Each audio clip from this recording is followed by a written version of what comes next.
건강하지 못한 믿음과 맹목적인 신앙을 분별해낼 수 있어야 합니다. 건강한 신앙은요, 이렇게 이성이 결여되고 자유가 박탈되는 순종에서 시작되는 게 아니거든요. 저도 개인적으로 깊이 고민해 보면서 이 참된 종교에는 있는데 사이비 종교에 없는 것이 뭘까? 그걸 알아차리게 되었습니다. 겉으로 보면 서로 비슷해서 잘 보이지 않아요. 이단이나 정통이나 많이 다른 게 아니에요. 끝이 달라서, 조금 달라서 이단 그러는 거거든요. 뭐로 알게 될까요? 열매가 없는 걸로 압니다. 이 사이비에 없는 것, 그 열매와 함께 첫 번째가 뭡니까? 자유가 없어요. 자유가. 참된 종교에는 자유를 누리게 합니다. 들어가고 나가고 다 자유입니다. 그런데 이단은 마음대로 내보내주질 않습니다. 자유가 없어요. 두 번째 없는 것이 있는데요. 그게 바로 이성과 합리성이 없어요. 가만히 앉아서 사색하고 사유할 틈을 주지 않습니다. 그저 일방적인 교리를 가르쳐주고 주입을 합니다. 이게 이단 사이비의 특징이죠. 종교가 가지는 특성 자체가 초월과 신앙의 신비를 추구하고 있기 때문에 사회가 말하는 합리성만으로는 모두 설명이 되지 않습니다. 그러나 건강한 종교는 끊임없이 그 신앙의 신비를 이해하려는 이성적 노력을 멈추질 않습니다. 사이비 종교에 없는 세 번째 없는 게 뭡니까? 사회성이 없어요. 건강한 종교는 그 종교가 속한 지역 커뮤니티를 향해 언제나 열려 있어요. 사회와 함께 희노애락을 같이 하는 거예요.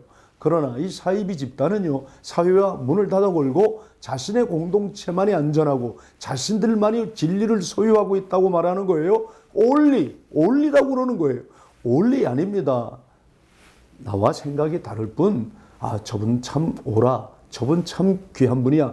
남을 인정해 줄 줄 알아야죠. 근데 사이비 이단 특징은 자신만 옳은 거예요. 자신의 집단에 와야만 구원받는 거예요. 이게 틀렸다는 거죠. 네 번째로, 자기를 부인하는 거예요. 아닙니다 할 줄 몰라요. 자기를 부인하는 십자가가 없다는 것입니다.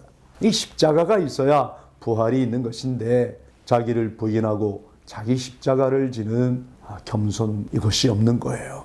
자기를 낮출 줄 모른다는 거예요. 사람들이 인정하고 칭찬하고 뭐 이러면 그냥 들떠가지고 진짜 왕이나 된 듯하게 착각하고 있는 거죠. 이 자유와 이성, 사회성과 자기 부인을 통해서 이 세상을 좀 더 아름답게 만들어가고 행복하게 만드는 것이 참된 믿음입니다. 자유와 이성을 부인하고 사회에서 고립되게 하고 십자가 없는 영생을 말하는 이 사이비 집단에 대해 번님들은 분명히 말씀하셔야 됩니다. 아닙니다 하고 단호히 말할 수 있기를 바랍니다. 사이비 종교는요, 항상 자신들이 해석한 교리를 성경보다 더 우선적으로 말합니다. 그리고 그들은 꼭 특징이 있는데 우주적 구원과 마지막 날을 강조해요. 여러분, 참된 믿음은 그날이 아니라 지금을 말합니다. 바른 믿음, 바른 삶은요, 우리 삶을 더욱 건강하게 만들고 이 세상도 아름답게 만들어 갑니다. 작은 것 하나부터 우리들의 평범한 일상생활이 영성생활이 되고 영성생활이 일상생활이 되는 것이 바른 믿음이고 바른 삶이라니까요. 지금부터 할 수 있습니다. 여기부터 해야 됩니다. 작은 것부터, 할 수 있는 것부터 나부터 살아갑시다. 십자가의 도, 자기를 부인하고 자기 십자가를 지는 마음 없이는 우리가 이 길을 걸어갈 수가 없습니다. 아닙니다. 이 아닙니다. 여기서부터 시작해야 됩니다. 아니요 라고 할 수 있는 용기가 있기를 바랍니다. 감사합니다.